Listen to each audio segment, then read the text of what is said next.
reflections on the game? I thought, look, it was a group of death for us, to be honest. The two League One teams and West Ham. But I thought we applied ourselves, we equipped ourselves in the group, and we were very, very competitive. We were very disappointed after the West Ham game. We don't like losing, and we're probably disappointed after tonight. Although they were probably a better team, they probably shaded it with the chances. They've hit the woodwork on a couple of occasions. Nick has pulled off a save. So yeah, probably the better team probably won tonight on reflection. Yeah, but we're in there. We're disappointed. We are disappointed that. We can't get a basic decision. Sometimes you need those little bit of breaks. You need a little bit of luck. But you've got to be able to referee a game properly. So the Omar Bogle was pulled to the ground. It's a stonewall penalty. We don't get it.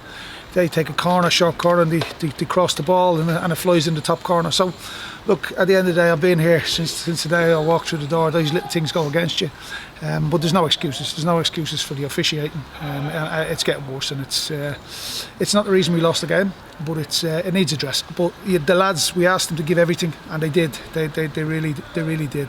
But to get out of this group, you probably needed a break of the ball. You probably needed a bit of luck, which has obviously evaded us. But I can't help getting away. I come away this evening. If we're beat up, fair enough, hand in the air, no problem at all. But when your strikers getting dragged to the ground week in, week out, enough is enough. I'm getting absolutely peeved off with it, to be honest. I have to watch my French, but it's grating on people. It's really annoying when you can't get a proper decision. You can't get somebody to call a game properly. Repeat, Wes is all down. Crawley was the and that was it's weekly. It's almost grinds. Look, I'd like to go to a game of football. I'd like to watch a game of football, or I'd like to be on the sidelines of a game of football and come away from it and say, yeah, what a really good game of football that was. But of late, over the last couple of years, I've not been able to. You come away from any game of football, no matter what standard you go and watch, and the one thing you talk about is the officiating. And I can understand why. Because when you see basic things like that, we get the penalty, we could miss it. It could go in the net. It could, But Bristol Rovers were probably a better team, so they probably deserved their victory on the night. Stayed in the fight, and then good late charge. So it shows once again good fitness and kept at it. So yeah, I just like to see I like the end product to be better. And I'd like the quality when we entered the final third to be better. We were sloppy with the ball tonight. We gave it away cheaply. Our press wasn't as it should be, but we still nicked the ball high up the pitch. We still got in on the back of them. We still had one or two little chances. I don't think we've worked the goalie enough, so that's a little bit of a concern. It's just that end product and that little bit of quality in the final third that we were missing on Saturday, and we were missing it again tonight. So we need to get to work on that as soon as we can.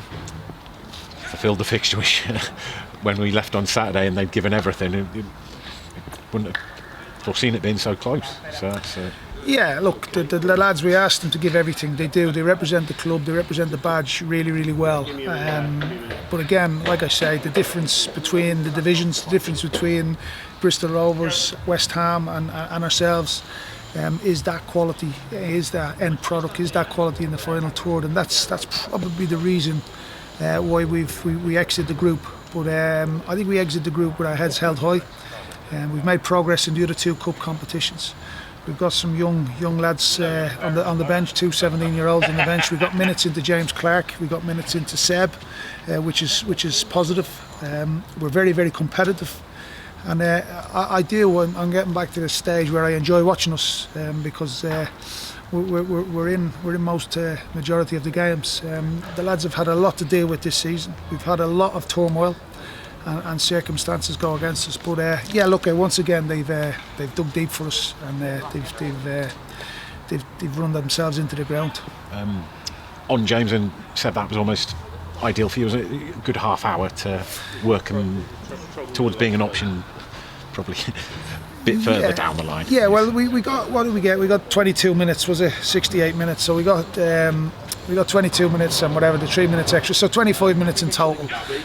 So that's another box ticked. We'll hopefully build up the minutes as we go throughout the next week or two. We'll try and increase that 25 to maybe 35 or 40 and see if we can get 60 out of them at some stage. So yeah, it's just about increasing minutes. We don't have the luxury of having 22 players, so we can't really play 11v11 to give them practice minutes, nor do we have a reserve team, or we in a reserve league, so getting a bounce fixture is not possible. So we have to give them active minutes, just as we did with a number of our players when they're recovering from injury. And a field mill, if you look behind you and you want to make a change, if you've got Seb there, or say up front, or sure things up with James, that's the difference from MK Dons, isn't it? You're able to have that experience. Yeah, it's and hopefully over the coming weeks, hopefully that's I like decisions. I like having choices. We've not had that for the past 4 or 5 weeks. So yeah, hopefully now that not only can we strengthen the team, but the bench will get stronger as well, and I'll give us 1 or 2 options going forward. Fingers crossed.